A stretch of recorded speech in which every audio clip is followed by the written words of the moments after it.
იცოდი, რომ სოფლიოში ყველაზე ასაკოვანი ბავშვი 30 წლის დაიბადა. დიახ, არ მოგესმათ.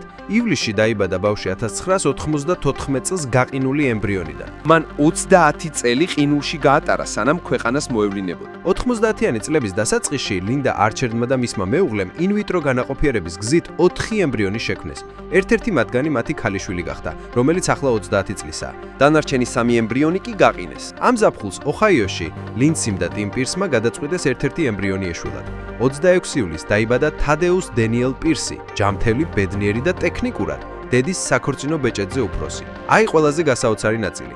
ლინდამ პატარა თადეუსის ფოტოები თავისი ქალიშვილის 1994 წლის ფოტოებს შეადარა. გვერდ-გვერდ ისინი თითქმის იდენტურად გამოიყურებიან, როგორც ნამდვილი და-ძმა, მაგრამ ისინი 3 აწილულის ინტერვალით არიან დაბადებულები.